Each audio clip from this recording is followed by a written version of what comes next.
ഒരു Saturday evening ആയിക്കഴിഞ്ഞാൽ കുട്ടികളെയും കൊണ്ട് എവിടെയെങ്കിലും പുറത്ത് പോകണമെന്ന് എനിക്കൊരാഗ്രഹമുണ്ട്.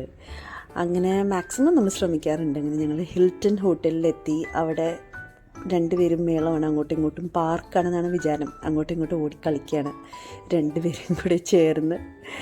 ഇവന് പാച്ചുക്കുട്ടന് ഹിൽട്ടണിലെ ഒരു പാസ്ത ഇഷ്ടമാണ്. അപ്പോൾ അതുകൊണ്ട് അവിടുത്തെ പാസ്ത കഴിക്കാൻ വേണ്ടിയിട്ടാണ് മെയിനായിട്ടും വന്നത്.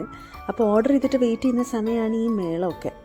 എന്താ കണ്ടോ, രണ്ടുപേരും കൂടെ നല്ല ഓട്ടമാണ്. അങ്ങനെ നോക്കിയിരുന്ന് അവൻ്റെ പാസ്ത വന്നു. പാസ്ത എന്ന് പറഞ്ഞാൽ കുട്ടികൾക്ക് ഇഷ്ടപ്പെടുന്ന മാക്ക് ആൻഡ് ചീസ് ഉണ്ട്.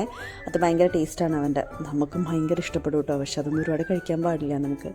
പക്ഷേ അവന് ഭയങ്കര ഇഷ്ടമാണിത്. ഇതാണ് മാക്ക് ആൻഡ് ചീസ്. ഞാൻ കുറച്ച് ഡിംസിംസ് ഡംപ്ലിങ്സ് ഓർഡർ ചെയ്തു. അപ്പം അത് രണ്ടും വന്നു. പിന്നെ സാഹസകരമായി ഞാൻ ചോപ്പ് സ്റ്റിക്സ് വെച്ച് ഡംപ്ലിങ്സ് കഴിക്കാൻ നോക്കി, നടന്നില്ല. പക്ഷെ ഞാൻ വിടില്ല. അങ്ങനെ വീണ്ടും ഞാൻ ശ്രമിച്ചുകൊണ്ടിരിക്കുന്നു. അങ്ങനെ ഒരു ഡംപ്ലിങ്സ് ഞാൻ വളരെ ബുദ്ധിമുട്ടി എടുക്കാൻ ശ്രമിച്ചു. ഫൈനലി ഞാനത് എടുത്തു ഗൈസ്. ഇത് ഭയങ്കര ഡിഫിക്കൽട്ടായിരുന്നു. പക്ഷെ എങ്ങനെയോ അത് കൈവച്ച് ഞാൻ എടുത്തു. എൻ്റെ അച്ചുക്കുട്ടൻ അവൻ്റെ കലാപരിപാടി തുടങ്ങിക്കഴിഞ്ഞിരിക്കുന്നു. ഓരോ സാധനവും താഴെ ഇടുക, എന്നിട്ട് നമ്മളെ കൊണ്ട് എടുപ്പിക്കുക. വീണ്ടും താഴെ ഇടുക, നമ്മളെ കൊണ്ട് എടുപ്പിക്കുക. പാവം പാച്ചുവിന് നല്ലൊരു പണി കിട്ടി. ഇത് നല്ലൊരു എക്സസൈസാണ്, ആബ്സിൻ്റെ ഒരു എക്സസൈസ് ആയിക്കോട്ടെ.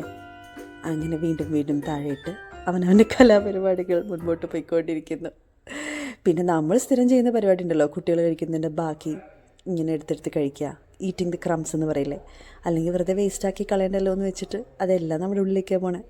അപ്പോൾ അവൻ മതിയാക്കി വെച്ചിരിക്കുന്ന മാക്ക് ആൻഡ് ചീസിൻ്റെ ബാക്കി ഇങ്ങനെ ഞാൻ നുള്ളിപ്പെറുക്കി കഴിച്ചു. പിന്നെ നിർത്തണം എന്നെൻ്റെ മനസ്സ് പറഞ്ഞപ്പോൾ ബാക്കി ഒരു ചെറിയ ഡബ്ബയിൽ പാക്ക് ചെയ്ത് ഞങ്ങൾ വീട്ടിലേക്ക് വന്നു.